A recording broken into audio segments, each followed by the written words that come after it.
What up, folks? Just making sure we're live. Give me 2 seconds and then we'll jump in. We are live. We are public and we are live. So, what's happening, people? What I did forget to do, and I'm actually going to do it right now, is tweet out the show. So, for you guys that are hearing us, bear with me for 2 seconds.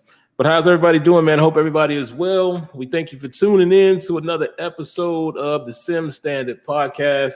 We are on episode 310. Been doing this thing a long time, man. So we appreciate all you guys that's been around. Some of you were even around when we were on Blog Talk. So thank you for hanging in there with us. And we got another show for you. Not really in-depth topic tonight, but it might turn into that. We kind of want to talk about the relationship between the consumer and the developer and the interaction and just, that whole scope of how things play out. Sometimes the devs say things, sometimes the consumers say wild things.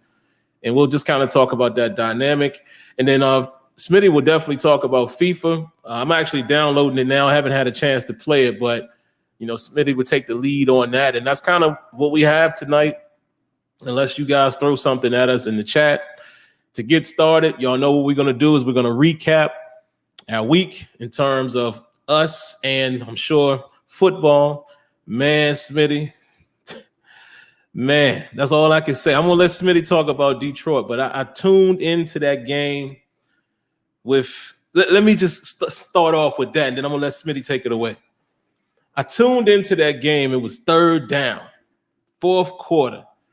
I'm looking because, I was keeping my eye on it because, and I'll talk about the Steelers in a moment. Steelers ain't doing that good. They ain't looking great. I know it's week 3, but they're just not. So I was like, well, let me see what the rest of the division is doing. I peek and I see, Baltimore about to lose. Oh, okay, Detroit.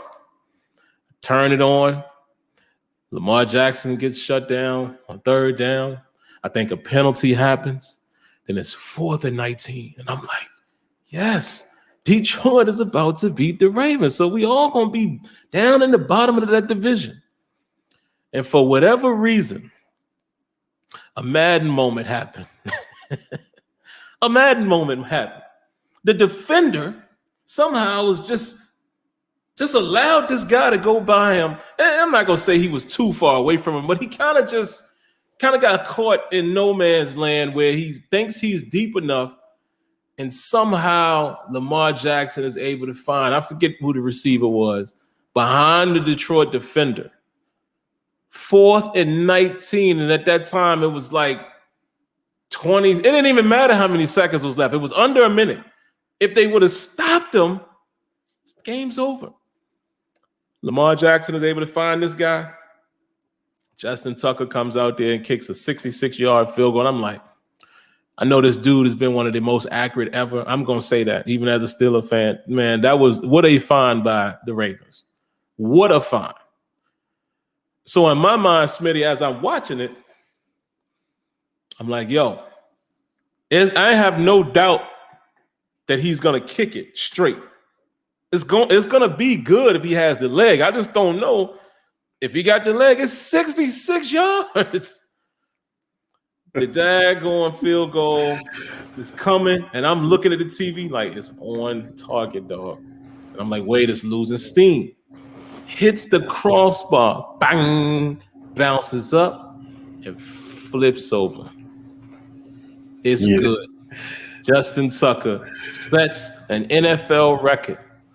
And I'm looking at the Lions fans. I started to call on Smitty, and I said, nope, I'm not even going to do it. Because I know how he feels. And I'm just like, my heart I felt it for the Lions fans. Not only, did I feel it because I ain't got no hate towards the Ravens, but like I said, if the Steelers going to have any type of chance this year, they're going to have to keep the division closer because we looking. And I'm like, man, of all things, a 4th and 19, just to even get to that position. Yeah. Man, Smitty, I know you was feeling bad, man. How was it as a fan just seeing that moment? Like, I mean, the thing is, seeing it though, seeing it was at this point now, like it's not even surprising anymore. You know what I'm saying? Like the surprising element when it comes to historical things happening with the Lions in a bad way. That's happened. That's happened too much. So it's like this is just another notch on the belt. But this was a game that we had a chance to win. And I mean, we had it won. Okay, 66-yard field goal attempt. Come on. Yeah. You know what I'm saying? It's like, all right, they could try it, but you know, we're not really like, okay. But the fact that he made it, I mean, look. We lost to the Ravens off of field goals the last time that happened when Coach Caldwell was running things here, and we lost to them via field goal via Justin Tucker at Ford Field. So the irony of it happening again, you know what I'm saying? Yeah. So, and I mean, the thing is that the Lions did a good job defensively. You kept Lamar Jackson at bay. He wasn't able to run amok, which I was very surprised. I thought that he honestly was going to get us. Like, you know, seeing that they basically slugged it out with the Chiefs the week prior. What was that? That was a Monday night game, I think it was. So it's like, yeah, you just, you know. So I'm thinking like, these was about to go crazy on us. And yeah, you know, it was really a close game. Yeah. So I mean, the Lions were in it the whole way. And I mean, there's always the what ifs, like, for example, like what Thad is saying. Hollywood Brown dropped 2 TD passes. He did. So there's that. But then there's also it didn't matter at 4th and 19. Right. But see, this is the other thing too, like what you just talked about, Sim, and I think it was their tight end or something like that. They threw it in the end zone, no secondary help, wide open. It was a Madden zone coverage issue going on. And that's literally what it was. And it's like, yo, if you know, if that play was covered and that play was not able to be made, that's 6 points off the board. We win. You see what I'm saying? Like, we win regardless of Tucker. We win. So, but that's not what happened. And I mean, yes, demoralizing. I mean, it's deflating, but not really deflating to me because I'm not expecting the Lions to do much this year. I'm only expecting 3 to 5 wins. Unfortunately, that wasn't win number 1. And what sucks too is I wouldn't necessarily. Well, okay. Look, all 3 games, to be quite honest, plays were made, but it's not like they absolutely kicked our tail. The Lions could honestly be 3-0. To be quite honest, the way that they hung, because they were hanging with the 49ers and then things fell apart. They were hanging with the Packers and things fell apart. So it's like, it's not like we were just completely just had no shot. They had chances to possibly win those games. But this game is these Lions are supposed to be, this is supposed to be an experiment to me. That's why I'm not really holding that expectation of, man, we're supposed to win right now and all that. Like, nah, this is, like I said before, Dan Campbell got the 6-year deal for a reason. This is a rebuild. They're supposed to be rebuilding.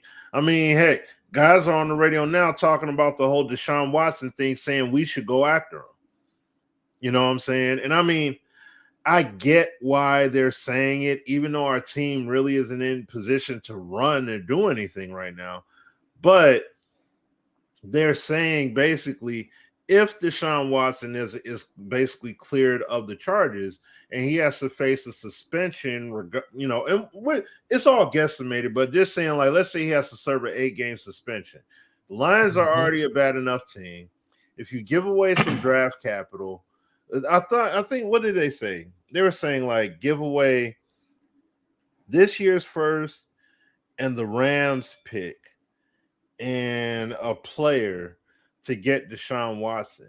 Because you get Watson, team will be bad anyways. Use the rest of that draft capital. You're still going to have your 2 first rounders anyway going into the future. And you have a really good quarterback. You know what I'm saying? Even though, yeah, he's got the issues and stuff off field, but and let's say he has to sit for that 8-game suspension. Okay, so once again, that's more opportunity for your team to build and build rookies up, all that good stuff. So you're not going to necessarily win, but then you can really turn up when you bring Watson in. And I know a lot of people don't want to touch it because oh, look what he's dealt with. But it's like, okay, well, Miguel Cabrera, tons of issues, tons of things he's done wrong over his tenure here in Michigan. And well, not Michigan, but here with the Tigers. And yet he's celebrated. Rasheed Wallace, we know what he did when he was in Portland. You know what I'm saying? But yet we brought the man over here and he was a key contributor for us winning a chip. You know what I'm saying? And people say Sheed and all that stuff all day. So it's like, no, you gotta make those kind of moves. You know what I'm saying? And it's like we're not the kind of team that necessarily takes those kind of chances on guys. Like we'll make the wild card gunslinger move and say, you know what, let's roll the dice on this and let's do that and let's wheel and deal. So. But nevertheless, staying on track.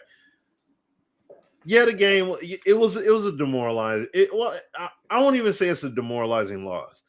It's a bad game to end up losing, but I'm okay with it in the grand scheme of things because the thing that I think about is if the Lions were if the Lions, because we got to say if the Lions become a much better team in the long run, then games like this won't happen because they'll shut it down defensively and then they'll turn it up on the offense accordingly. So in this case, it is what it is. But it sucks. It sucks. But, hey, it's unfortunate. We took that L. And, so, like, we'll see what happens this week because we got to play the Bears in Chicago. So I don't know how that's even going to go. I have no idea. I mean, hopefully, I will say this. Hopefully Sewell is lined up against Mac. You know what I'm saying? Because Sewell is like, my man is solid. Like, he is a solid piece. So, and that's the more I'm seeing it, the offensive line, honestly, is really our strongest suit right now. Like, that's the best thing we got. Our receiving core is bad. Running game is sound. We got a sound running presence. So we have that. Quarterback, clearly, Goff right now is not looking like the QB of the future. Definitely going to have to do something with that. And that other quarterback y'all used to have. Yeah, I know that man, right? Oof. Yeah, I know. Number 9. That boy right there. You know what I'm saying? He elite. Hey, Darius Slay said it. As soon as that trade happened back, what was that? March, April, whatever. He said, watch Matt Stafford become elite. Watch him become elite. And sure enough, this dude right now, I mean, it's only 3 games. And I know that you got it, there's 14 more to go. The Rams are going to have their battles of, with attrition accordingly. I know they're going to have their stumbling blocks just like every other team does. But everything Stafford is doing is the exact same thing he was doing in Detroit. He did the same stuff here. But this is what happens when you have good defense and a sound offensive game plan. You insert him into it, You could build that chemistry. You could feel confident. You could go out there on the field and do all that work.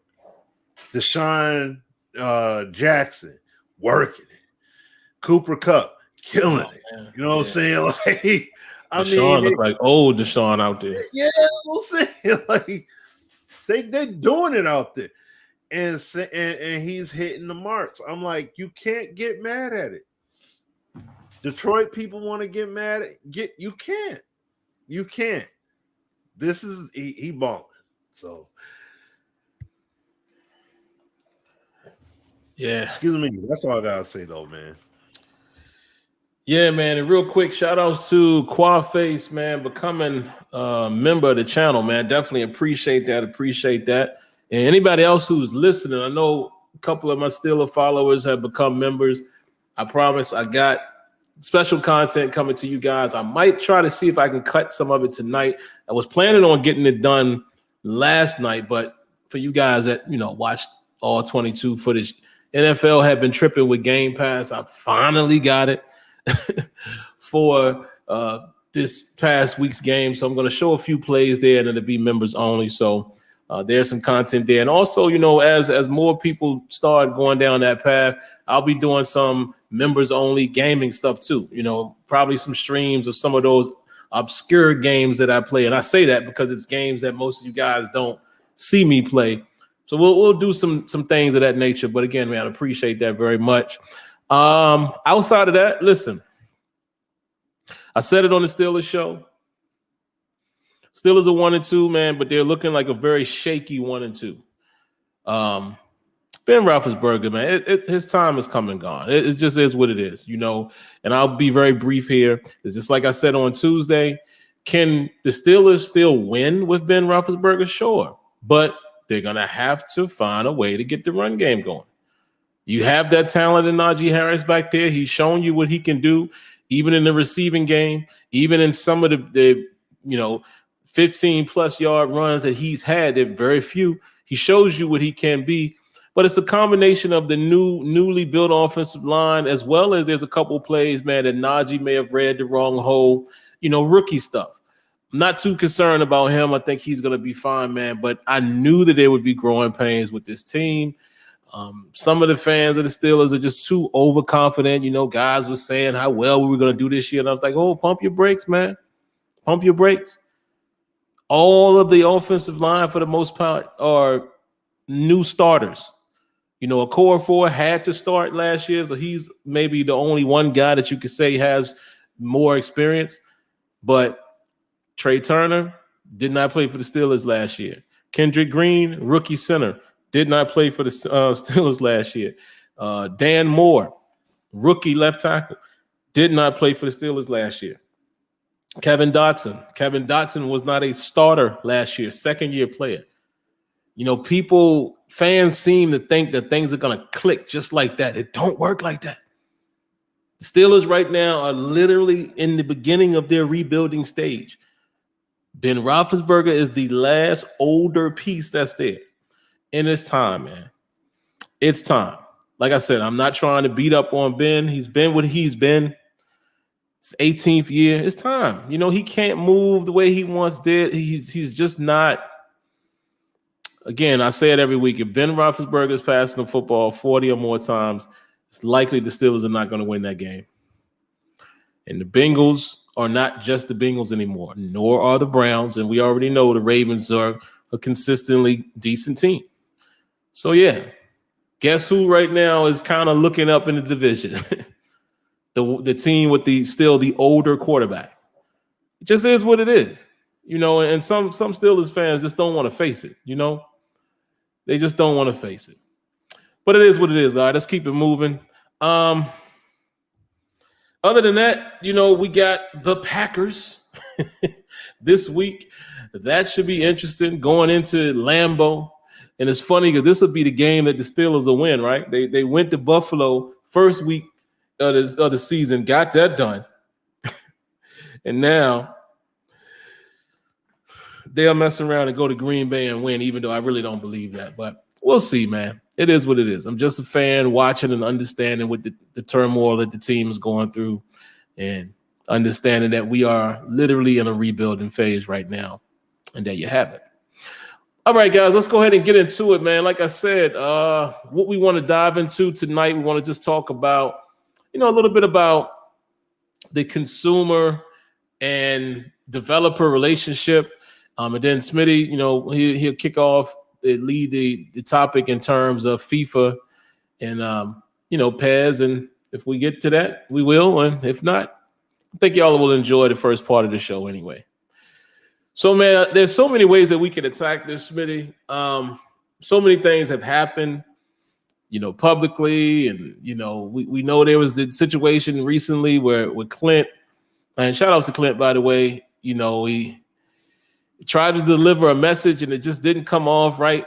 It was the wrong message to deliver at that time. And it's what is kind of weird to me, and maybe, like I said, me and Smitty have been YouTube feedback givers of Madden since 2009. Yeah.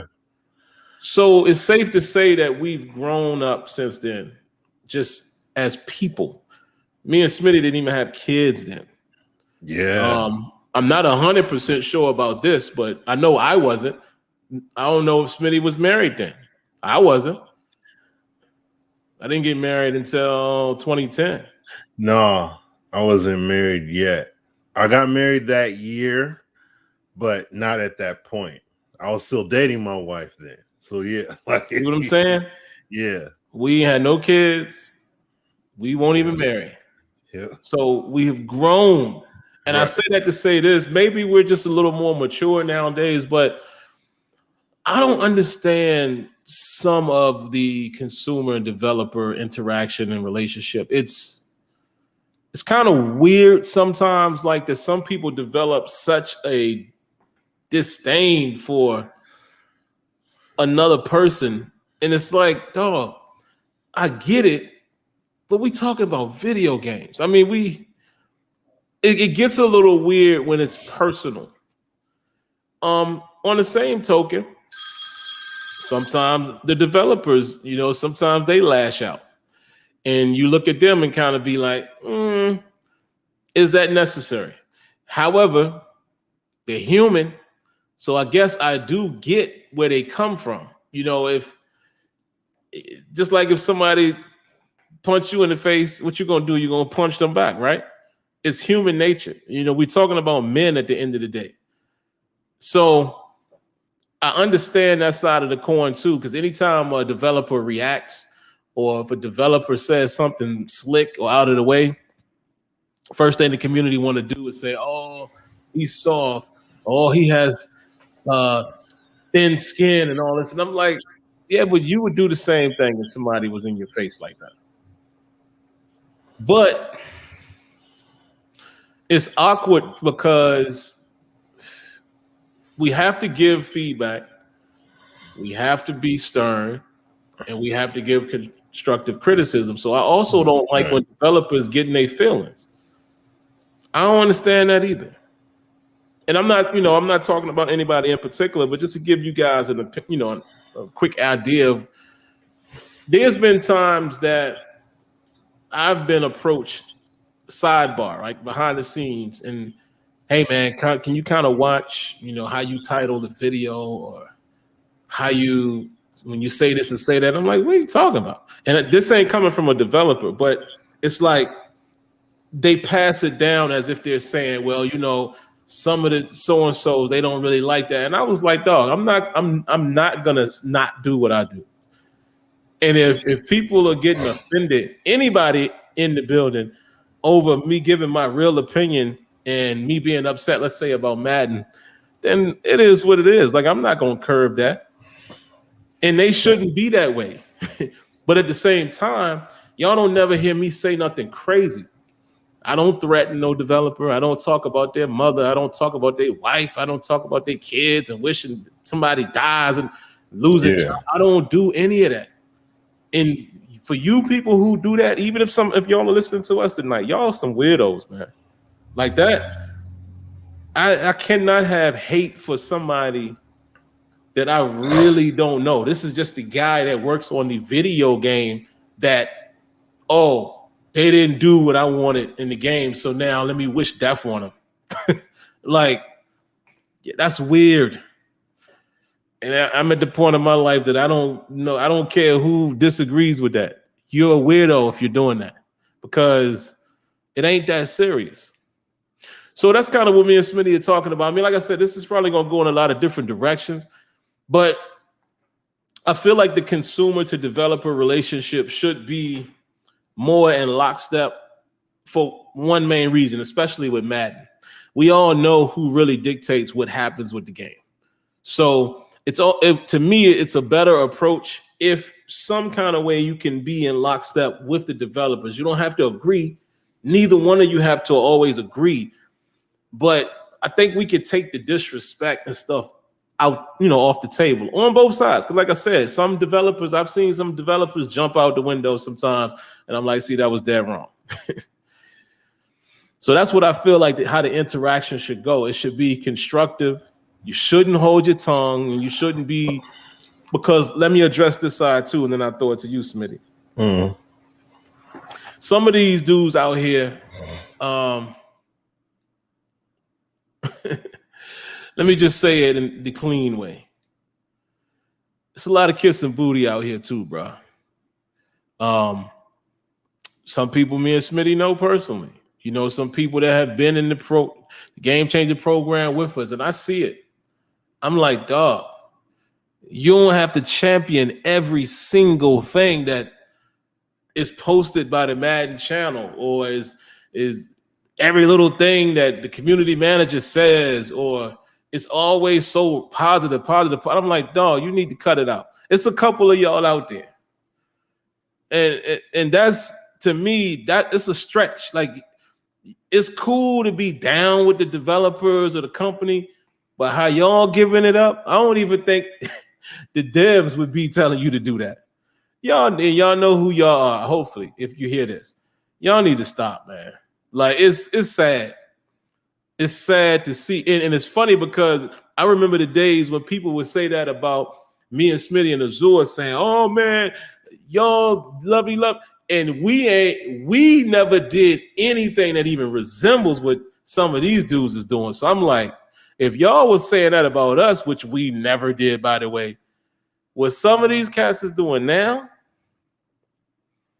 it's disgusting, bro. It's disgusting.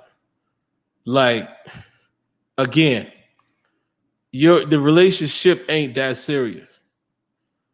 The way some of these dudes out here protecting the shield, protecting the brand, and come on, fam. You need to cut it out. And that's why, again, I'm going to give shout outs to dudes like Zan, man. I love what Zan has been doing.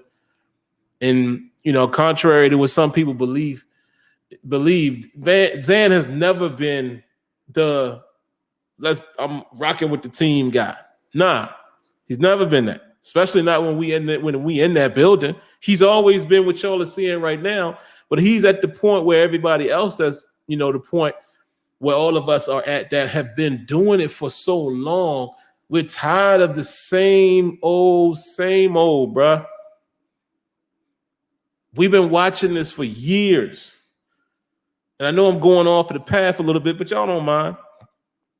The Band-Aid fixes. And that's where the consumer to developer relationship is tough, because, and I'm probably saying a whole lot here, but it's no big deal. It's tough, man, because Smitty kind of alluded to it last week. These dudes got a job to do. They have a job to do. When you work for a corporation, or just a corporation in general, which is corporate, right? Same thing. I mean, you have to walk. You have to kind of be on the same page as your company. Like, none of y'all could do that, right? If it's a company you work for, I'm talking about a corporation. You can't go on Twitter or Facebook right now and just slander your company. Oh, say you work for Honda. Oh man, Honda sucks. Honda has the worst cars ever. You know, I don't even buy a Honda myself. I work at that place, but I hate Honda. Honda's trash. Honda's da-da-da-da-da. I guarantee you, as soon as it get back to the powers that be, they're going to say, whoa, time out. And you can have your opinion, but if you're going to represent our company, you know, you are an extension of the company being employed with us. We're going to need you to pull back. And if you can't pull back, see you later. That's how it works. And some of y'all will say, well, that's what they should do at EA. You know, they should stand. I've heard people say this now. Man, they should stand up. And I would quit if I was there. Again, we talking about video game. You think somebody at any gaming company or any company, cell phone company, you think the people that work there that say they making good money, that they care that much to where they gonna quit their job? Because no, man, because it's not, especially with video games, it's a video game. It's not that serious. So I'm pretty sure there's people that work in any of these video game companies that make pretty good money. It's a job for them. Yeah, I'm sure they're passionate about what they do, of course, but it's a job. They're not gonna let what somebody's saying on Twitter make them quit their job. At least I would hope they wouldn't. It's not real. It's YouTube. It's Twitter, social media. So it's weird. It's a weird dynamic, man, because like I said, you know, some of the things and some of the conversations I've had, even let's use Madden as an example, with some of the people on that team, totally different than what you guys would think or expect. Totally different. But it is what it is. You know, what they supposed to do? What are they supposed to do? Now, like I said a couple of weeks ago, you know, and I openly said this and will say it again tonight, I do think there's a time and a place. Like y'all heard me and Smitty both said it. We rock with Clint. Clint's my guy. Clint's my guy. That's my dude, good dude. But I do feel like his message about the zones at that particular time was just off base. Because, like I said, it's hard to justify stats and numbers when there's fundamental things wrong with the game. Like, it'd be different if, let's say, the zone coverage was like, you know, everything's playing out perfectly. You know, dudes are covering what they're supposed to cover, you know, but good quarterbacks and good receivers, you can still get balls in there. You know, you call the right play, you call the zone beat it, the man beat it, you know, like real football. You counter it. But when you go look at replay, guys are playing their assignment to the best of their ability. Let's just say it was perfect, right? Then if people were complaining, then saying, man, you know, I feel like guys get open too much, or man, you know, I can't stop anybody, or then you can say, well, I mean, if you look at the stats, it's kind of, you know, it resembles the real world. And you know that you have the game functioning correctly, that's when you can make that argument. But you cannot make that argument, developers. You can't make that argument and use that example when there's fundamental things wrong with the game. And that's why I said that was the corporate side coming out at the wrong time. And do I blame him for giving that type of answer? I don't, because like I said, what you expect him to say? But what you should do is just, this is where I would have approached it if it was me. Again, you want to keep that developer-consumer relationship lockstep, where the consumers feel like you're working for them. This is what I would have said. Sim, if I worked there, Sim would have came out. That sounds crazy, talking about yourself in third person. I hate doing that. But I would have came out as SimFBallCritic that works for so-and-so, and I would have said, well, listen, you know, I'm going to give you all the spiel the same way I would have said it, right? Well, listen, you know, we understand that that's still an area, you know, that's still a problem. You know, it's been a problem since the beta. We mentioned then that it was broken, and, you know, it's taking a little bit longer to fix than we expected. You know, we're working on it. We got this patch coming out that we're going to be addressing cover 3. We got cover 2 coming down the pike and cover 4. But, you know, We're still working on it, and we're gonna do our best to get this right. That's it. And you know what happens when you do that? People are gonna hate it, or people are gonna love it. But what they won't be able to do is poke holes in it by you trying to justify. Well, I know you guys are saying it's broken, but if you look at the number, just give a general answer. It's called media training. So, but like I said, it's just weird, man. It's just weird to see. I don't know. Some of you guys go too overboard, man. And I would ask if you guys, stop tagging me in that stuff, man. When you going crazy and cursing and yelling, don't tag me along in that conversation. I don't want to be a part of that. That's not the way I move. It's not the way I approach. It's not the way I give feedback. So don't copy me on, the way that your wild feelings. Be wild for yourself. And I just think, again, some of y'all should calm down, man. It's just a game. Give your feedback. Be constructive. Be stern. But all of that rah-rah, I ain't got time for it.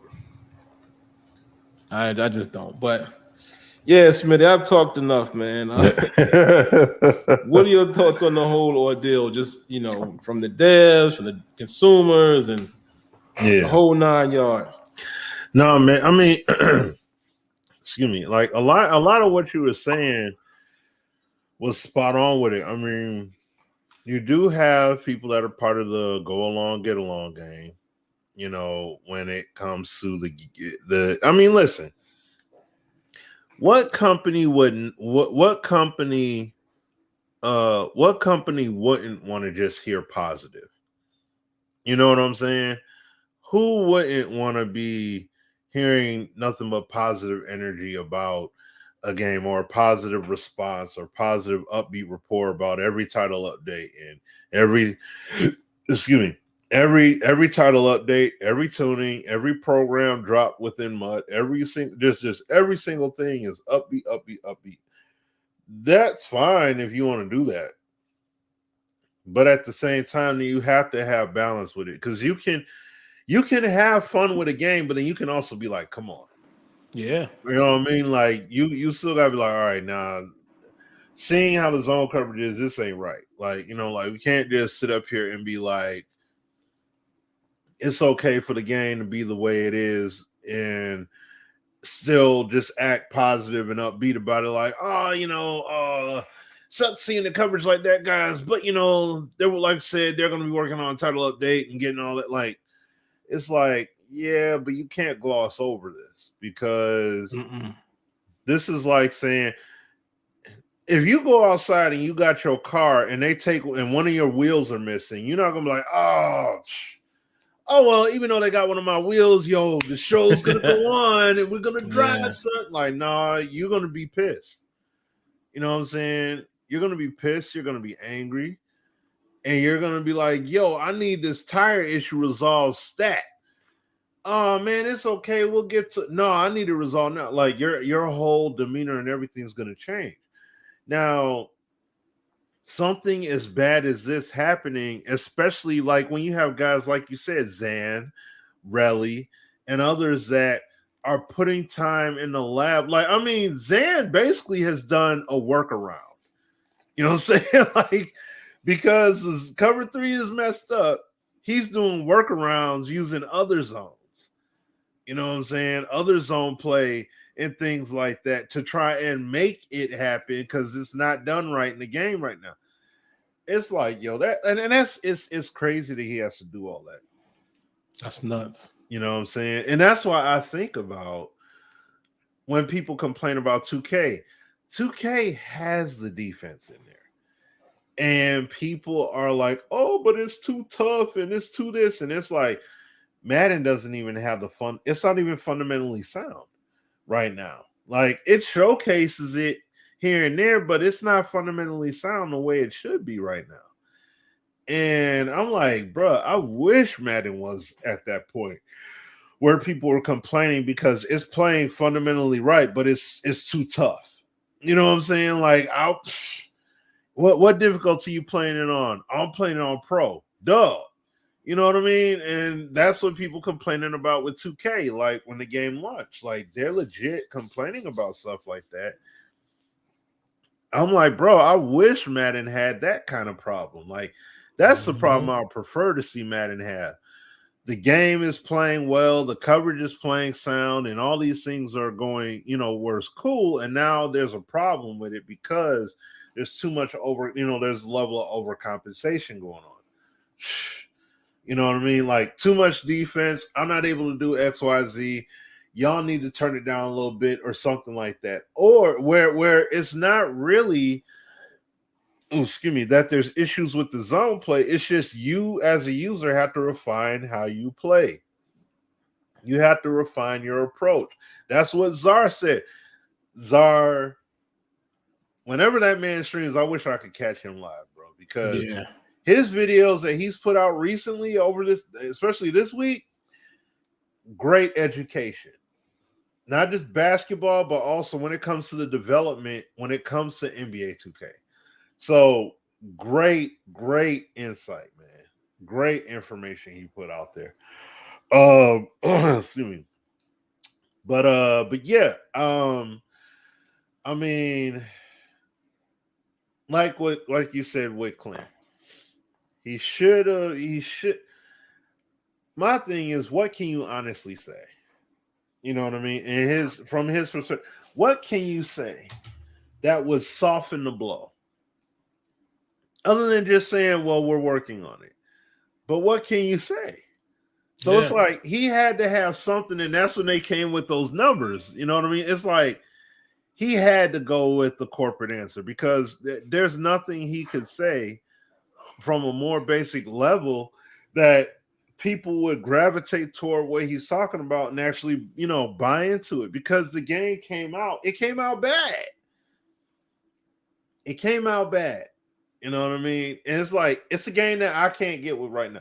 You got my man Hollywood Sports. He just gave up the whole ghost, dude. You know what I'm saying? His video he did earlier. He's just like, man, Madden is Madden.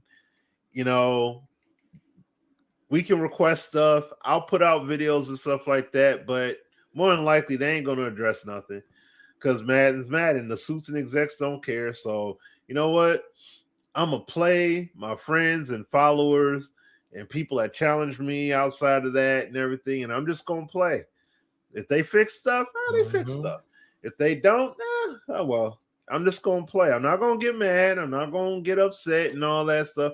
I'm just going to go. And it's like, It sucks because he's basically saying, I'm just going to lower the bar. I'm going to lower the bar as low as I can.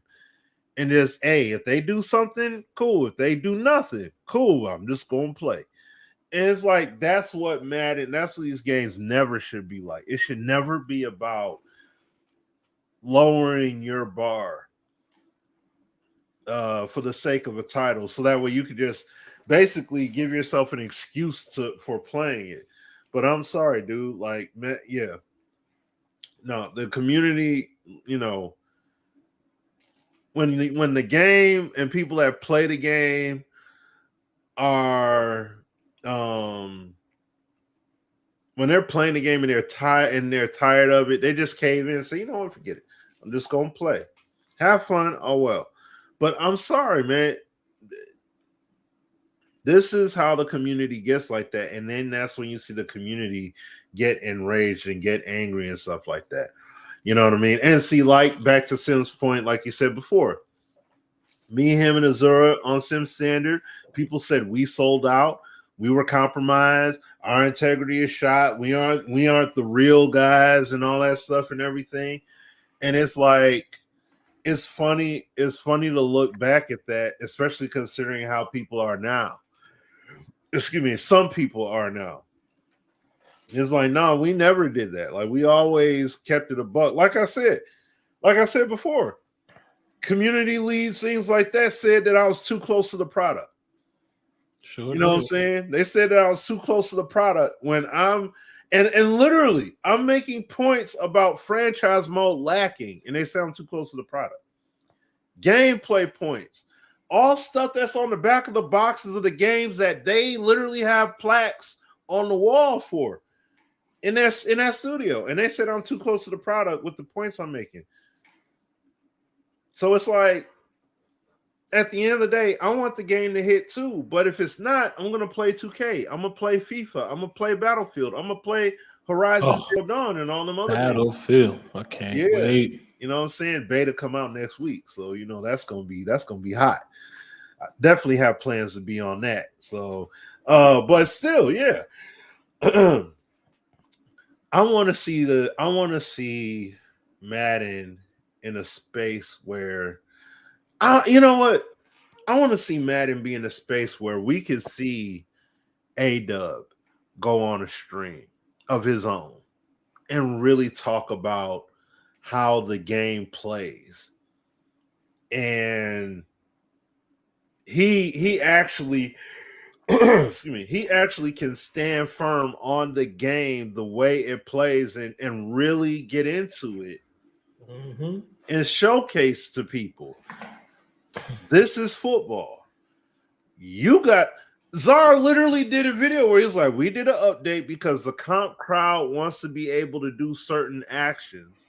So we tuned it so you could do those actions. But understand, you pull that center up to try and defend that screen, nobody's going to be back there to protect the basket. So they're going to get alley-oops all day. Don't move your lips. I don't want to hear your mouth. You'll be getting muted on Twitter. I mean, you'll be getting blocked on Twitter. Don't bother me. So if you're going to do this, just know you're giving up something. If you don't want to give it up, don't try. And it's a control they did with the center because they want to have it where they can try and anticipate passing lanes. So they made it so the defender will react a certain way on plays for a head-to-head comp on 2K. But what he's saying is, if you play this way, you're going to give stuff up. And it's like you're telling people on the front end so that way they can't make no excuses and be like, oh, but how come it does? It's like, no, this is what you wanted. Live with it now. And I would love to see Madden be at a point, excuse me, where A-Dub can really talk about secondary decision making and be like, the way the player movement system is, the way these zones are, and the way they move across the field, you're not going to be able to take away 3 routes of one guy. You're not going to be able to hummingbird over. So the way this game is, you either got to call the appropriate play or you're going to have to adjust. You know what I'm saying? Take control of one guy, or you're going to have to live with the decision. It can either be one or the other. You can't have both. And then when you do that, now from the comp guy to the sim and casual people, we all got to fall in line somewhere. And this all comes down to what kind of experience can we handle? What experience can we handle versus the next man or woman? And that's it. Now you have a community that's going to be more harmonious and in sync. But the Madden devs can't stand on nothing firm. That's why you got to see Clint up there making those speeches that he makes, because the game, he doesn't have the game, which is the legs to stand on. He can't stand firm on the way the game functions right now. It functions bad, in a very bad way. The scouting update doesn't even look. It doesn't even look all that, man. You said what? Just scored my first goal. Oh, see, you know what I'm saying? Get that replay action. Yeah, see, but no, it's got to be better, man. Like, it just has to be better across the board, dude. Like, for real. And it all starts with the game being on point. That's the key thing, because I mean, look, I'm very concerned because, yes, even though they delayed the launch of the excuse me, even though they delayed the launch of, hold on, I'll get that in a second. even though they delayed the launch of the patch, the patch for the franchise mode scouting, it still is a big time problematic thing here, because what about when they do that title update and then the game ends up falling apart and it ends up being in a bad state again? Then what are we going to do? Then what is the discussion going to be? And how many people are going to want to play the game at that point as well? Good point. You know what I'm saying? They already feel bad now, but just think about that latter half. And and like what, and I mean, think about, we know Clint knew full dang on well. Yeah, so when the players scale up to 99 eventually, and you see a lot of the end users in MUT having 99 overall teams, that's when the zone play is going to be a lot more refined and things are going to balance itself out. No. He knows full dang on well. He has to know. You can go into practice mode right now, take a guy like Jalen Ramsey, whatever, or a freaking creative player, run cover 3 zone, and full well, he's going to go over top and do all that action that he's doing now. You know what I'm saying? Like, so that nips that argument, and that nips that potential point in the bud. And it's like, you just have to deliver the game that's going to give us the experience. Give us the gameplay. Excuse me. Give us the gameplay, and then we won't necessarily mind the scouting and all that stuff as much. Like, it'll actually be more of a compliment. And that's the key thing. We talk about it. I say that a lot. It all starts with the core gameplay. Yes, you can have the modes. Yes, you can have the presentation. You can have all that. But it all comes down to how the game plays. Sim is up here rocking out on FIFA. It's the same principle. Great presentation. Yep. Atmosphere, crowd swells, all of that stuff. Everything around the pitch is great. It sounds incredible. But if your core gameplay is lacking severely, I'm sorry. Oh man, yeah, let's go ahead and play the career mode now. I don't care to play that, because your core gameplay ain't hitting. I gotta actually play the games. And if it ain't working right, I'm not doing it. Period. So yeah, there is a level of where it has to be balanced, no doubt. But it all starts with giving good customer service. So yes, the executives in the suits got to give these guys the adequate budget, so they can produce the title. There's no doubt they have to do that. They can't keep shortchanging us and then expecting us to just be just go along with what's happening. Like Sim and I have said before, our demeanors would be completely different if Madden was hitting. Completely different. You know what I'm saying? Even when they shown signs of life with Madden 17 and 16 and all that stuff, and we saw it, we didn't go buck wild, but at the same time, we were impressed. It's just a matter of, it's a matter of things actually sticking and holding true, and then actually building upon it and keep building, because that's what doesn't happen with Madden. They don't build. They're not truly building upon a lot of things here, and the game. Excuse me. And the game keeps on being basically, relatively like a lame experience.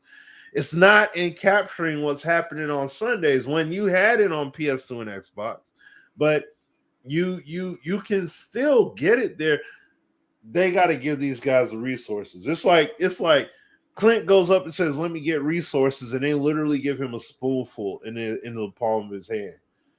Let there be competition there. They're gonna say, "Yo, back up the U-Haul truck.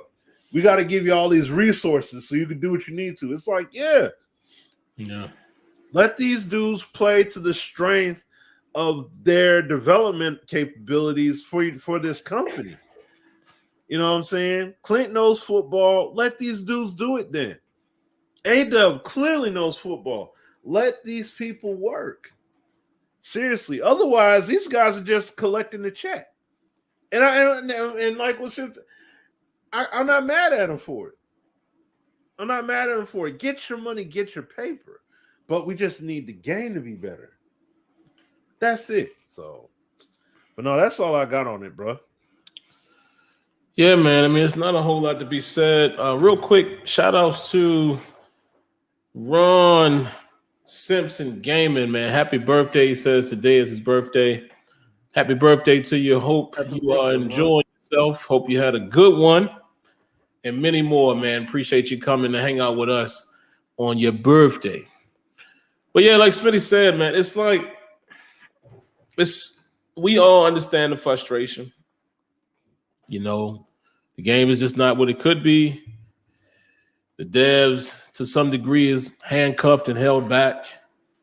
But at the same time, man, I just feel like the interaction could be a little better on both ends. You know, it's just, I don't think we're going to get anywhere, you know, the way some people act. And I don't know. It's weird, man. It's weird. But we as consumers should demand a great product. I just think there's a better way of going about it without, you know, having to demeanor developers, if you will. The King says, it's sad that 2K execs don't even need competition in the market. They just continue to push innovation regardless. But again, it's a culture thing. Yeah, and that's, you summed it up. It's 2K. Listen, like I said, 2K came in the door all about the details. We all remember, well, some of you guys don't, but I remember I had a Dreamcast. I remember NFL 2K. I remember NBA 2K, the first ones. And it was the little details that you noticed that was like, yo, that's different. I tell this story all the time. It's the first game that I saw when basketball players had a little sweat on them, on the shirt or whatever.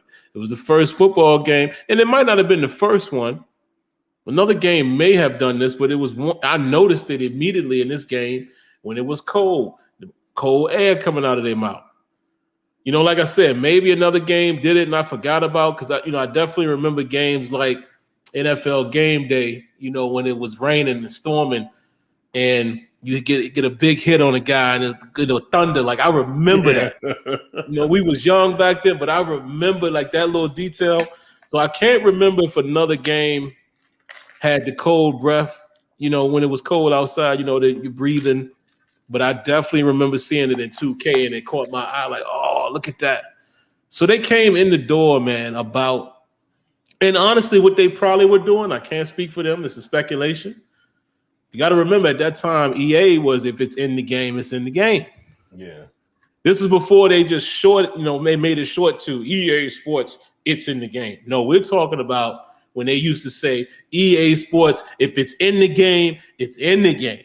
Mm-hmm. So maybe 2K may have came out and said, all right, we're going to shoot for that too. And maybe that was, who knows? I mean, again, it's pure speculation, but maybe that was part of their motivation, or another part of their motivation was, you know what? We're going to be a company too that shoots for authenticity. And they just stayed on that path.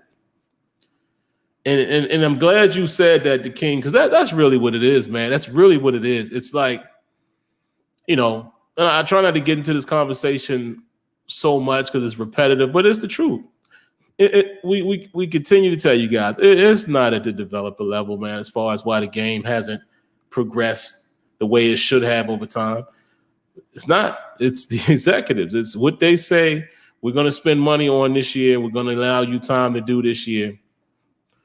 And it is sad. It is sad, man, because as football heads, we deserve it. We deserve it. Somebody says the Steelers, James Robinson, not the Steelers, James Robinson of Steelers Baby says they're chewing the Bengals up. Okay, let me see. What's the score? Somebody give me a score count. And, of course, I got people texting me. My father-in-law, you know, he's Steelers fan. You know, he's one of them fans, y'all, that they really don't. He don't really know what's going on. You know, it's like we be watching the game literally, and if we give up 2 yards on the first play, oh man, they running the ball. I'm like, dog. First of all, it's the first play of the game. Second of all, they professionals too. Like, it's okay to get upset when your team ain't performing, but sometimes you just have to. It is what it is. You know, they're gonna win some, they're gonna lose some. They're playing against other professionals. There's no easy win in the NFL. And I also feel like you can't always compare team to team. You can't say, well, they played them like that. Why couldn't we? Styles make fights. It's different man-to-man matchups every week. It don't like the team. You know what I mean? The trench battle is different. So, and this is what he texted me. We couldn't run the ball on Cincinnati. Jacksonville was running the ball. Well, so Steelers fans, what is that issue? Everybody knows that we have a super young offensive line that none of us was confident in. Could that be the reason why we didn't run the ball? See what I'm saying? I don't know. But yeah, okay, Jacksonville 7-0. Got you. Oh yeah, I remember Joe Gibbs college football. I remember Bill Walsh. Bill Walsh was that joint. See, he used to be the deal, man.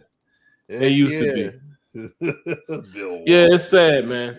I never thought we would be here at this point, but we are. Bill Walsh, Coach K, college hoops, because you could shatter the backboard, because that's what Darvin Ham did it. I think. Yeah, and my boy, who's my man on Coach K?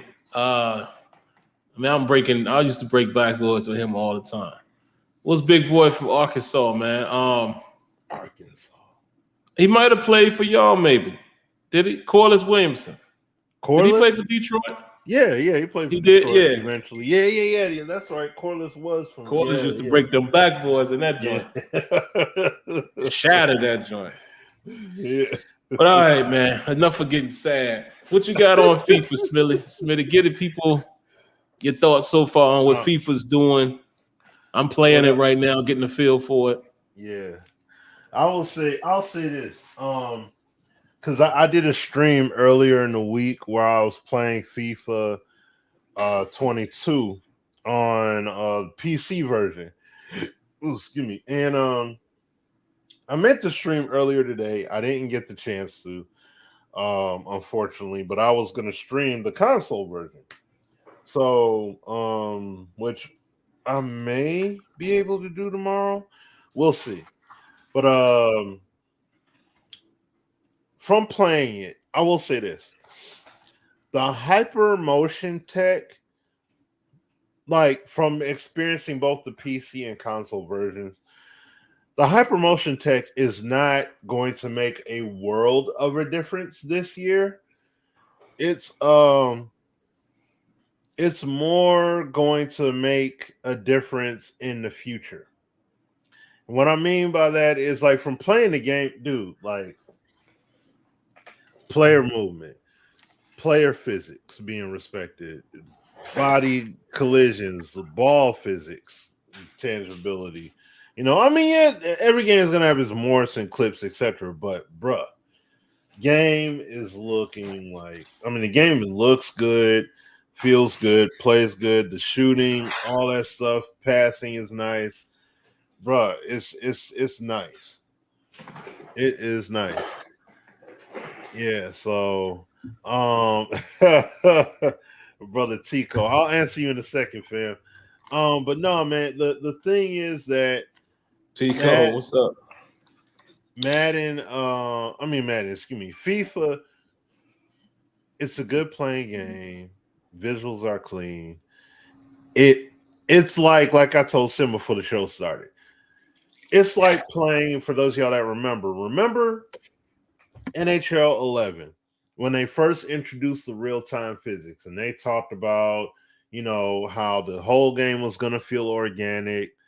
The puck is going to be independent from the player, and all the limbs are going to be contextually, you know, interacting and all that stuff.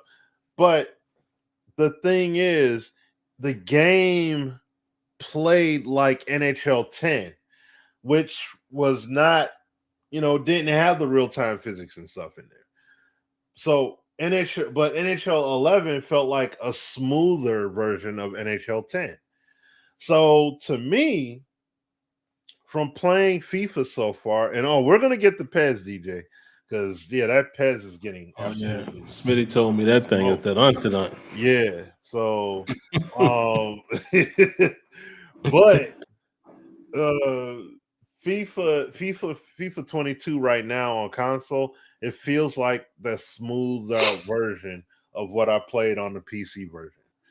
So what I feel is FIFA, it's basically going to be like FIFA 23, 24 is when we're really going to see the hypermotion tech really shine. You know what I'm saying? So, depending upon how EA goes about developing the game, because you have a lot of FIFA players that honestly feel like this game plays literally the exact same all the time.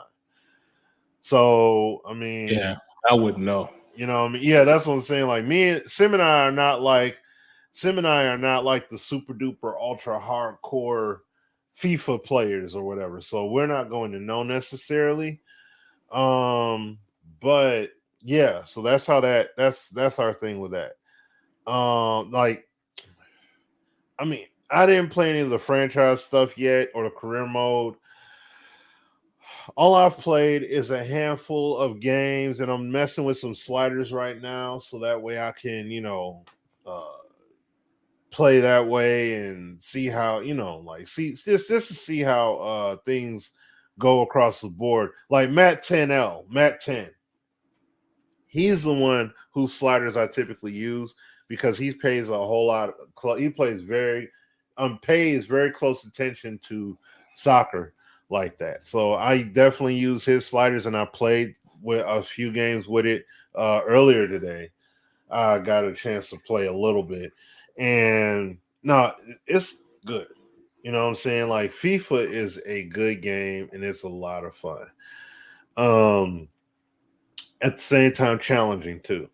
So, but like I said, this year's game is going to be a lot more smoother of a game, but it's not going to be a mind blowing thing, in my opinion.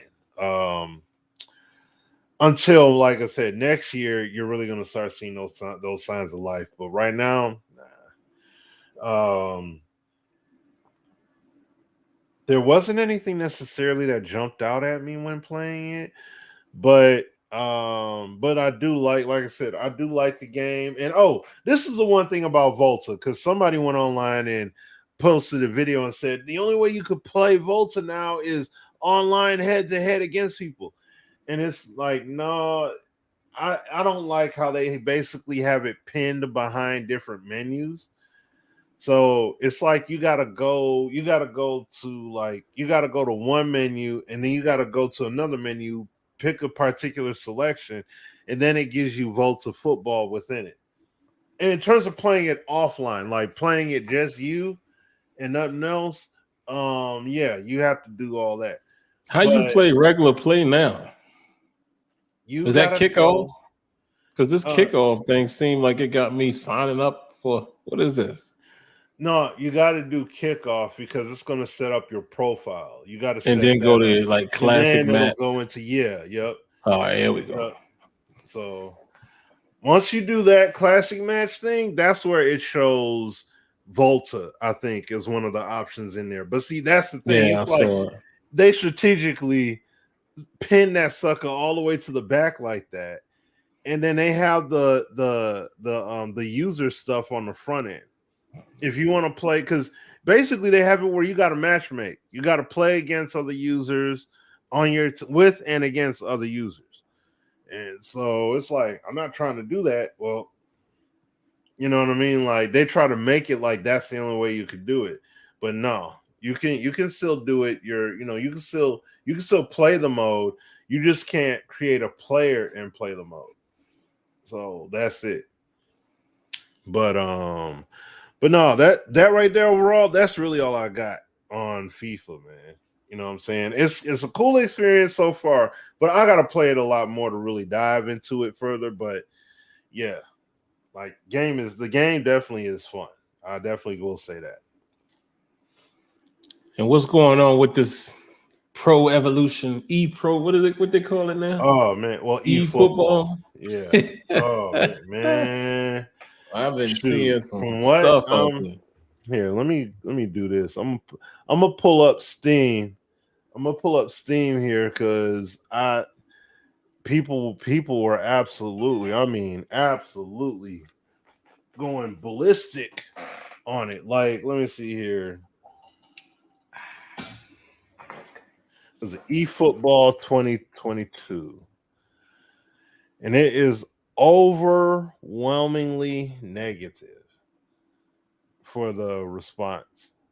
Oh man, they said DJ Chark broke his ankle. That sucks. Prayers to him, man. What happened? Oh, said he broke his ankle. People say he got carted off the field. Dang, that sucks. Like, look at this. Maybe cool as a mobile game. Wow. You know, this is the game that's been around for years. Yeah. They said 2 man. years. Like, this little example here. 2 years. People waited 2 full years under the promise that this game was going to be groundbreaking. The only logical and possible explanation for how bad this game is that Konami wants to declare bankruptcy or something. It's equally laughable and sad. They launched a quote-unquote full game that lacks content left and right. They even dumbed down the game plan settings. Terrible, just terrible. Konami just enjoys shooting themselves in the foot. Like, and I mean, that's just one. There's plenty of them there. But that's right, because they weren't on next gen last year, right? Right. Yeah. Because they waited. And then they came out with it like this. So, I mean, players are getting stuck in the ground. I don't know if you saw some of the pictures on Twitter, but how they got messy looking. It's terrible. Considering the fact you put out a trailer with the gameplay in there with Messi looking like spot on. But then the actual game, he looks like cheeks, dude. It's like Live 14. Kind of. DJ says it's like elite. Yeah, like that's what I'm saying. Man. He's right. People terrible, have posted, bro. like, I haven't downloaded it yet, but I mean, it's free to play. But that's the whole thing. They're like, and then you got to pay money to get teams. It's like, all right, like, and see, this is why I'm curious. On one end, I'm like, all right, excuse me. They said part of the machine, part of the players are Naruto running. Oh my gosh, that's if you know what Naruto running is, you'll say that's like when dudes be running, but they got the arms up behind them running like they a ninja and all that stuff. Like, Man. They Naruto running up and down the field. Oh wow. no. Oh, that's sad. It's sad. Really that's sad, jacked bro. up. But see, that's on this, like, guys are getting stuck on the field, like how they move. It's like their legs are feeling clunky. The ball is feeling like it's a heavyweight. Because I've seen some video footage from what so having some fun over here. But see, the one thing I like what I was about to say was FIFA, PES, at least they're saying refinements are going to be coming down the line, because this is the base of the game and it's only going to be built up upon going forward into the future. I get it, but you can't do it and regress at first. When the last time you were out, it was a good game. You know what I'm saying? Was it perfect? Exactly. No. Yeah, it's not like it was trash. Yeah.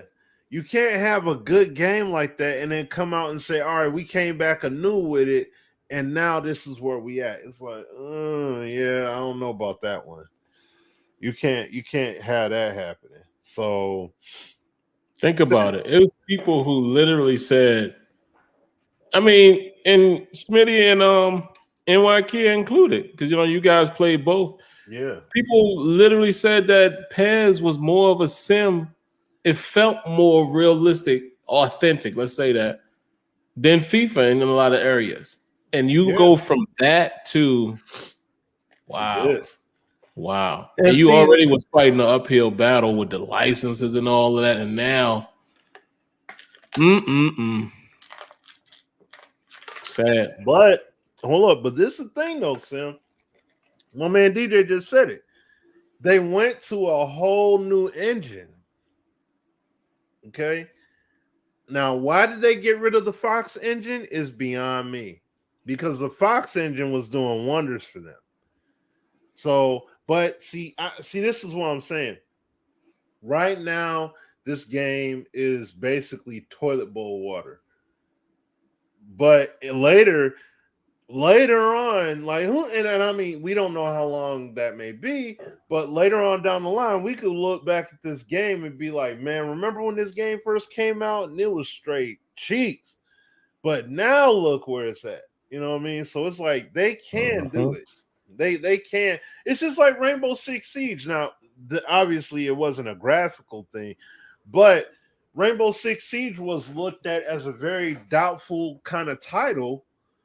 And they turned it around. Ubisoft turned it around, and now, that's one of the more prominent titles out there. And they do their seasons. See, they had their base game, but see, they had to do some work to the base game, and now people love it. Took off. So PES can do the same thing. They can recover. It's not like it's too late. It's a free game. You know what I'm saying? So, yeah, it it just disappoints me to see a game like, especially when I first saw the trailer like months ago, and they were talking about free to play.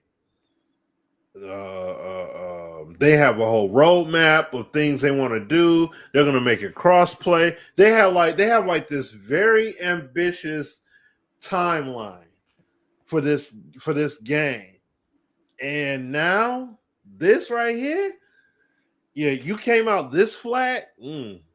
They better be a look. They're gonna have to be in crunch, okay, like permanent crunch time working on this. They're gonna have to have that press going on for like a solid month or two of just straight working and getting this game on track. Because that gameplay, I'm sorry, that's no. That is not a good look at all. So, dang, that's sad. I'm telling you, Sim. If you download the joint and you play it, like, because I plan on doing it. I might tomorrow. I might just download it a little. I don't know. Maybe we'll see what happens. But like I said, I may download it and just so that I can see, because I want to see for myself. I want to play it myself and see what is wrong. What is so bad about it? You know what I mean? And I mean, I know I'm gonna see it. It's just a matter of time. But if I play it and it makes me feel like, golly, yeah, that's gonna tell me all I need to know right there. I'm like, yeah, I can't blame anybody. Excuse me, for feeling how they feel with this going on. Like, that is not a good look.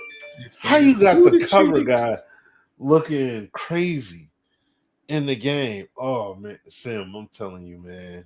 They these dudes look bad, man. Yeah, they got an update, and I hope their update plan is you know what I mean. Everything is going to be relatively close and no true gaps, because this game needs some help. It needs some big time help.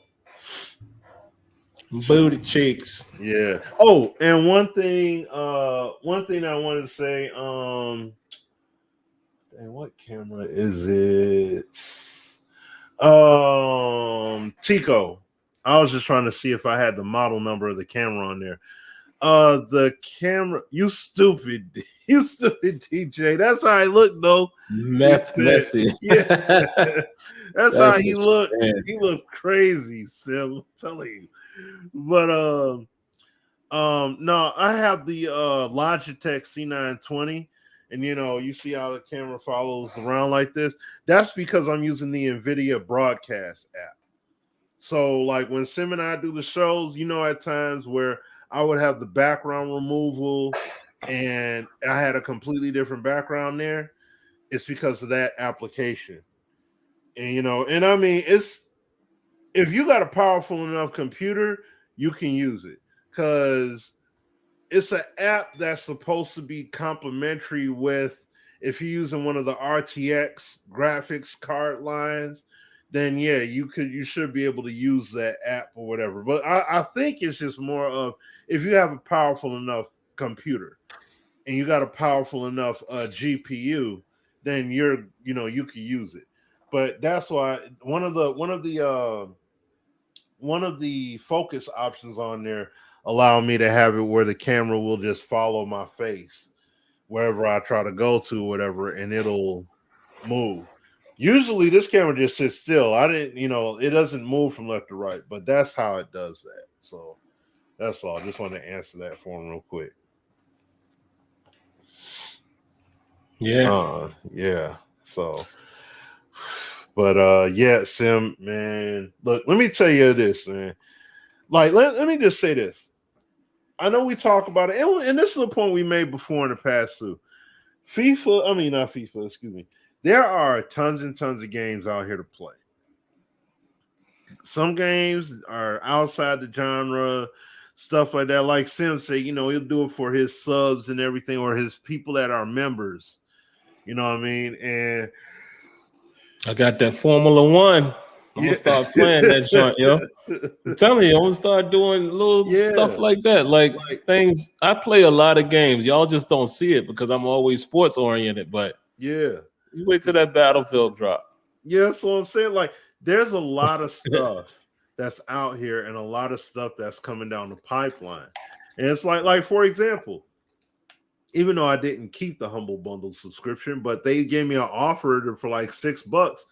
They had PGA Tour on there. It was like, yeah, go ahead and you could get a bundle with PGA Tour 2K21 in there, $6. And I was able to get, and I mean, they offered me 9 games, PGA Tour being one of them. Yeah, I'll go ahead and get it.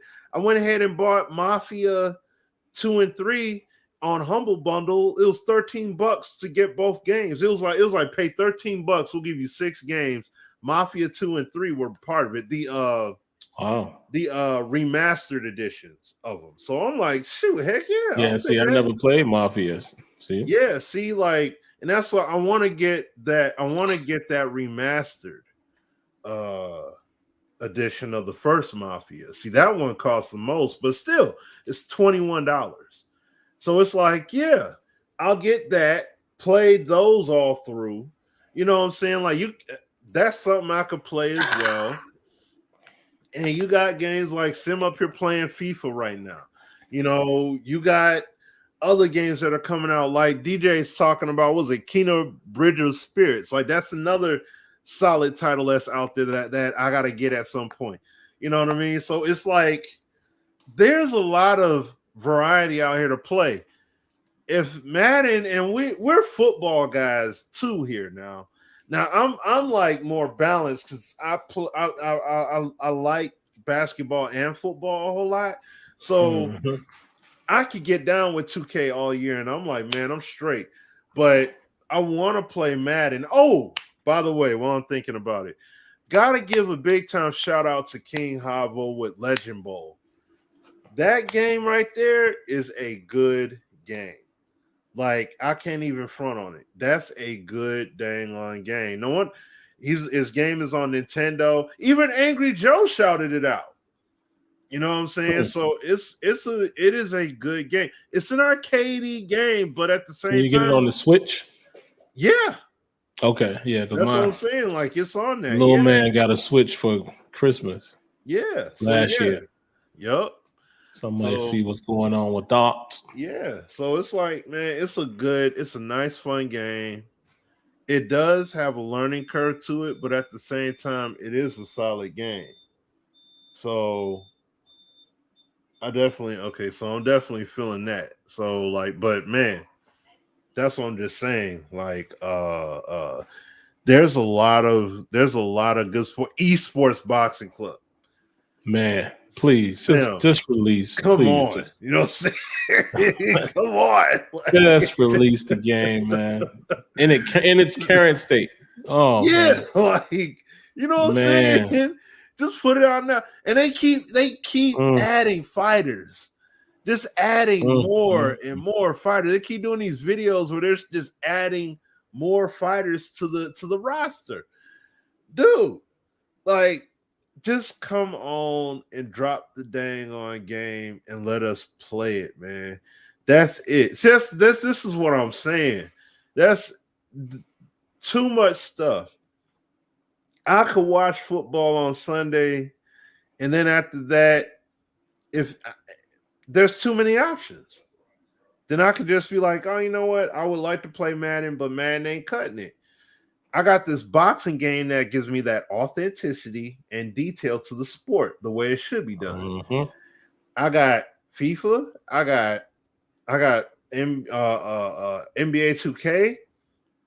And then if I want to go outside of that, I could play PGA Tour. I could play, what was my man DJ talking about? You know what I'm saying? Like, I could play Kena. I could play Horizon. I could play Mafia. I could play, you know what I mean? There's a lot of options out there. Oh, excuse me. So there's a lot of stuff that you could get down on. And even like what Sim said with that F1, that's a game that I should check it out because, and I got to give a shout out to my man, to AJ. You know, he used to be a community manager at EA Tiburon. He's at EA Austin, I think he's at still. But I remember him saying, like, he's like, dude, and it was so funny coming from him because he was like, you want to play a sim game? Play that F1. Now, this was way before EA acquired it and all that stuff, too. He was like, you play that F1. That's a simulation game.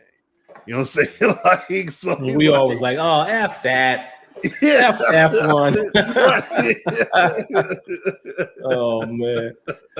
Yeah, he sure did say that. I remember that. Yeah. So he pressed that. He's like, no, that's a simulation game. Because we talk about MLB The Show and all that. He'd be like, no, it lacks and all that. So he's like, no, you want to play that sim game? Play that. So I just seen a minor detail that I still have beef with Madden. What? Looking at this FIFA, I see footprints all over this field. Oh. I mean, dog, they everywhere. And it's just plain grass. It ain't snow, it ain't no rain. Yeah. I see footprints all over the place. Yeah. See, it's like little stuff like that, man. Like some people might say that ain't that important, but it is. It's just, it adds immersion. And that's what I want people to understand. When we talk about sim games, it's not always just the gameplay. It's immersion. You know what I'm also seeing? And I will say this. I think I have seen this in Madden 22. I see the box right before, where the goalie box. Yeah. I see there's places, and I'm going to say this. Tell y'all a quick story. When Madden first went to the PS4, I believe, I want to say it was either the first or the second year. We went upstairs and we got to meet Gene. Forget his last name. I ain't going to put his whole name out there, but he was the art director at the time. I'll never forget this. He takes us and he shows us his deck, his deck or whatever, his what do you call it? Dev kit. And he shows us what at that time he called, this is what we shoot for. Then he shows us what was in game.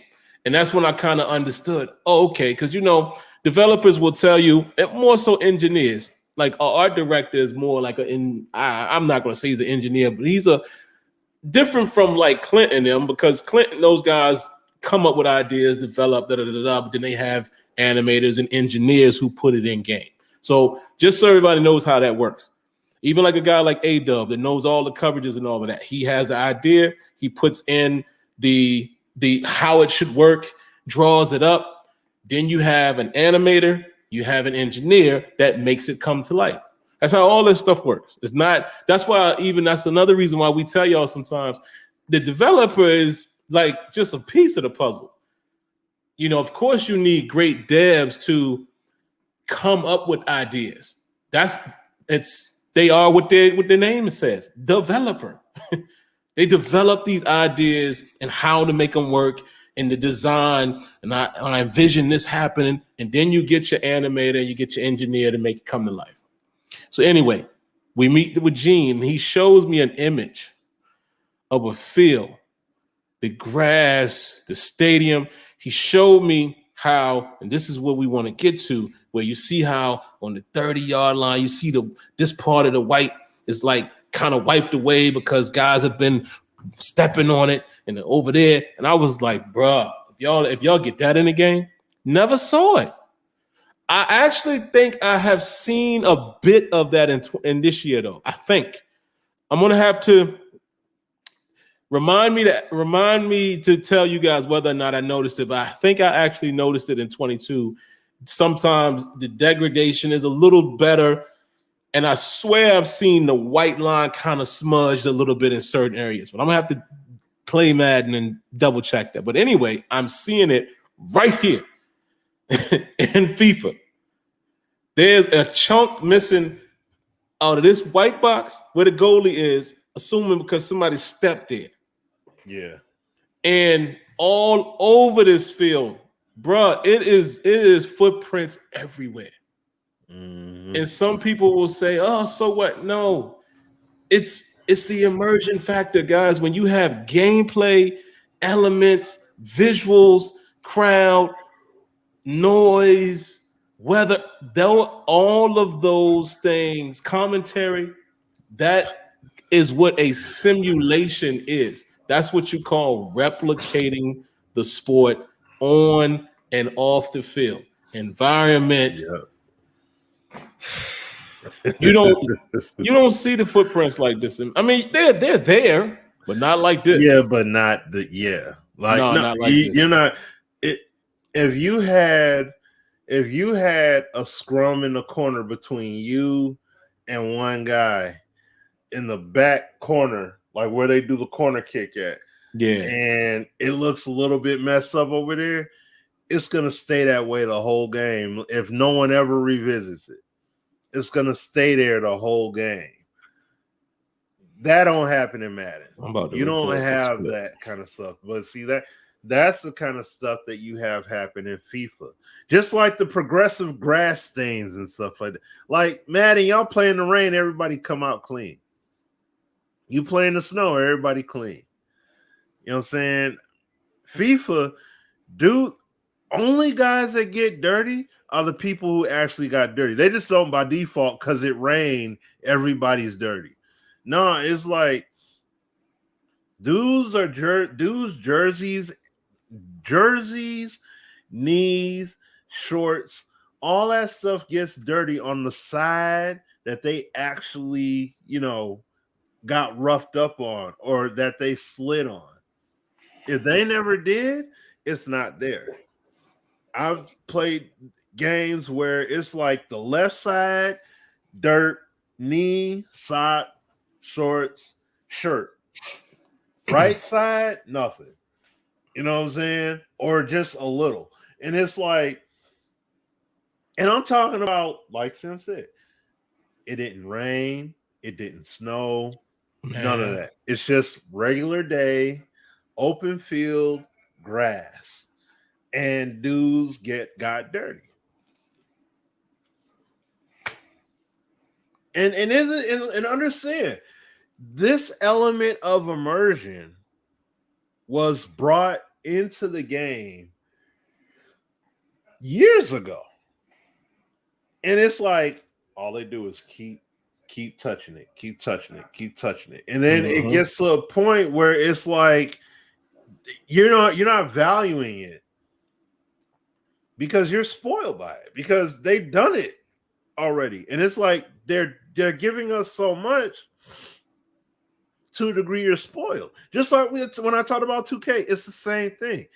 People will overlook the intricate details, but it's like, no. And there's many of them in 22, bro. Oh, there's many of them. Oh my gosh, man! I ought to be playing that right now. I've been having a ball with that. Yeah, so it's like you have all those intricate details. You can't gloss over it, man.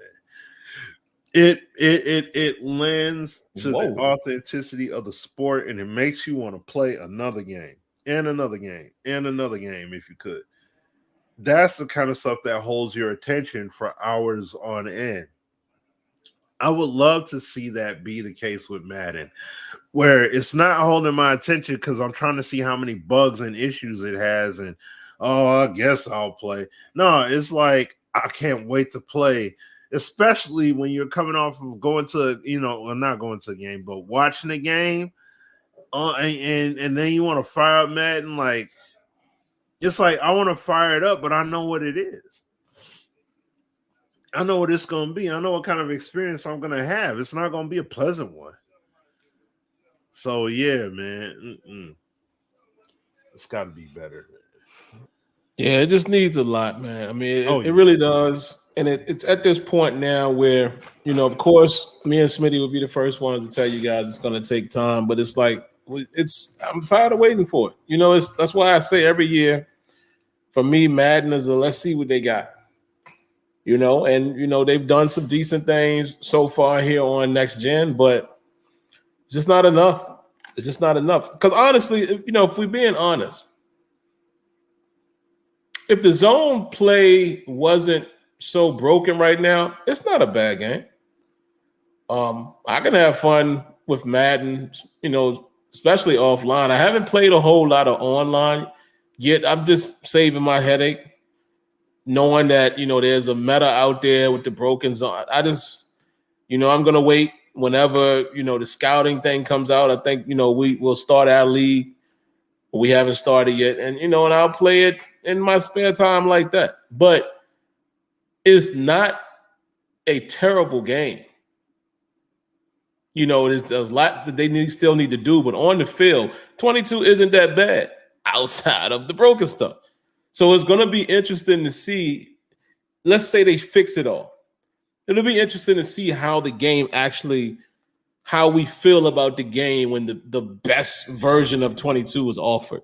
Right now, it's hard to even, like I said, you might can find some decent enjoyment in the game offline because y'all saw all the videos I put out before it launched and all that, and people always say, man, you make the game look better. No, I'm just playing it realistically. So you don't see all of the crazy bugs and stuff like that. So I can get a competitive game from the CPU on all Madden, and you don't see the super bad stuff because of the way I play. But as soon as you play somebody else, it's like, and that's the part where I'm like, man, you don't want to just play the CPU all the time. You know what I mean? It's like, it's not fun. But we'll see. I mean, again, I don't know what they will and what they won't be able to do for the rest of this cycle. I don't think it's much they can really do. I'm curious to see what they're going to do with this coverage, man, because like I told y'all, my belief is that they just can't, it's not much they can do to it. I would be overly surprised if all of a sudden it's playing really well from a coverage standpoint. I'm hoping, and I know this ain't the case, it could be, I'm hoping it's just some type of crazy bug that's been there for years and they just happen to realize what the fix is and they fix it. But that's wishful thinking. I really feel like it's the current coding, not necessarily the features. Because like I said, a lot of people don't notice, but the stuff that I know even that A-Dub implemented is it's very complex. Let's say that. It's very complex. And I know there are some things, and I don't think this is a secret, there's some things within those coverage rules that they don't have in the game because of the complexity. Like, you know, you get your cover 4 quarters. They got a lot of the basic checks in there, but there's certain checks that they don't actually have in the game because it's super complex, number one.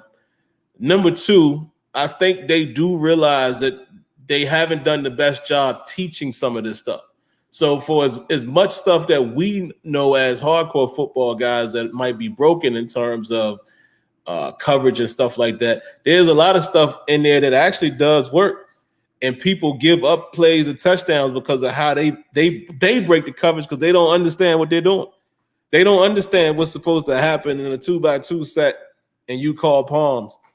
They don't understand who the safety is reading in that situation and who the corner. So a lot of times in cases where it's playing correctly, it looks broken to people because they don't understand. Wait, why is he open? Well, it's because you made the adjustment. Like, why did you move him? He's supposed to read through number 2, but for whatever reason, you put him over here. So it's a combination of that, the knowledge. They never really, like Smitty said, there should have been at some point. And you know, I think A-Dub actually did some independent videos one of those years.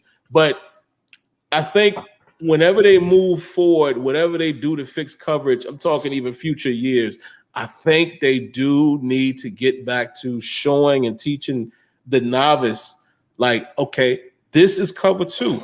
This is what you should expect in cover 2. This is what happens when you have this particular offensive formation against it. Oh, well, what happens if there's, you know, it's 5 wide and with all this different stuff?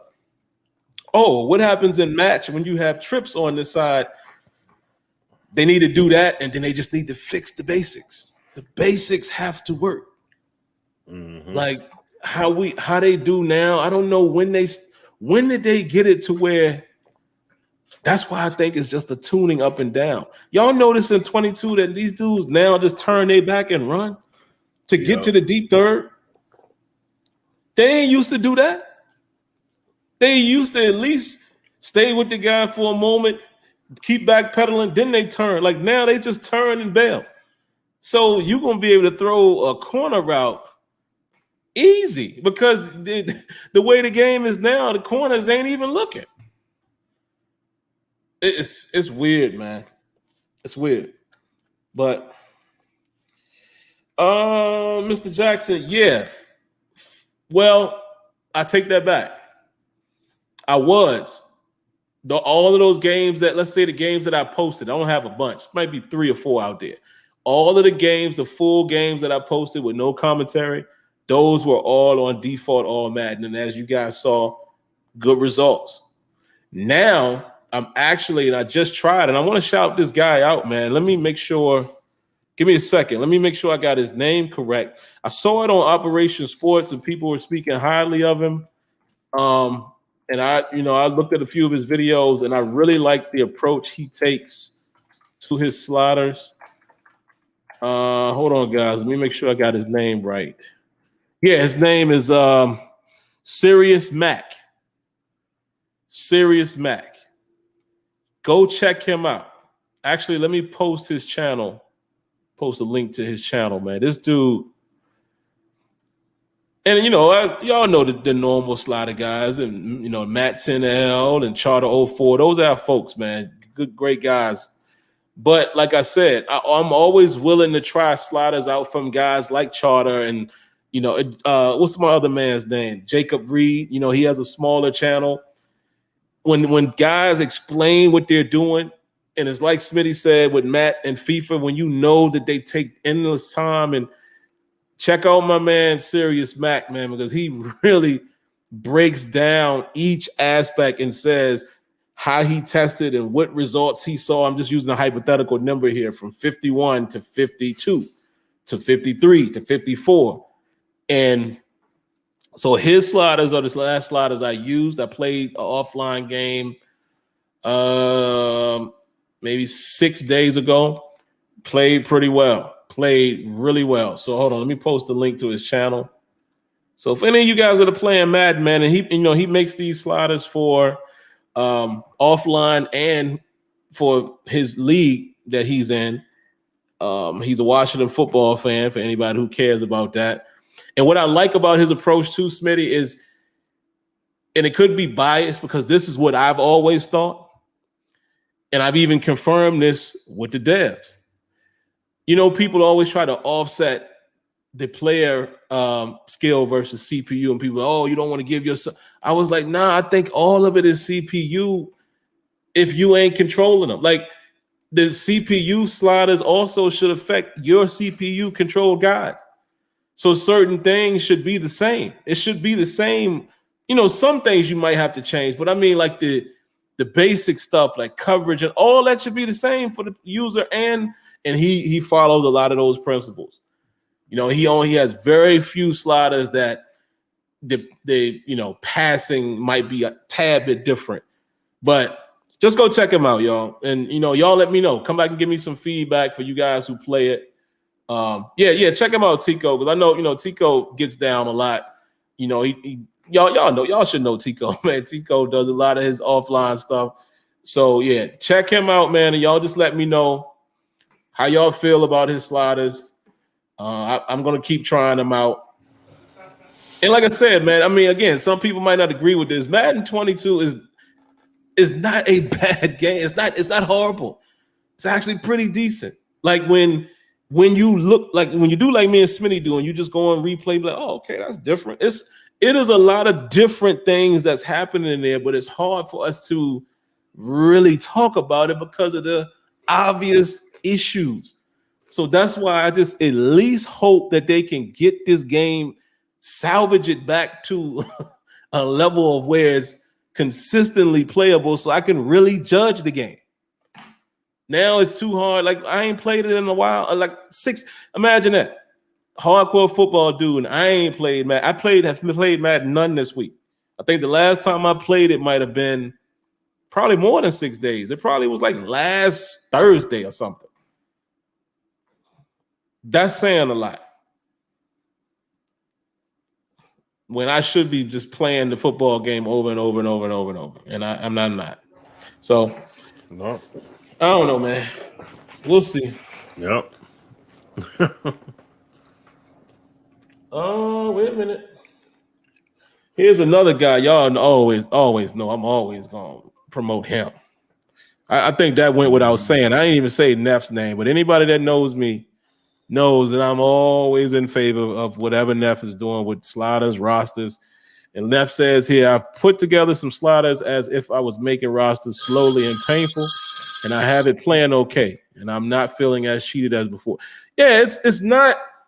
You can have a decent experience with the game, but it is going to be curious though, Neff, and everybody else who's out here.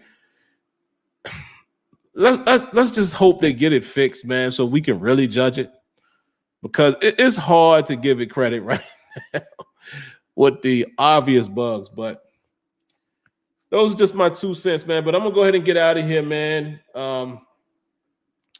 Hope you guys have a wonderful week. I'm gonna go try to catch what a little bit left of this game there is. And for you Steeler guys, I promise, man.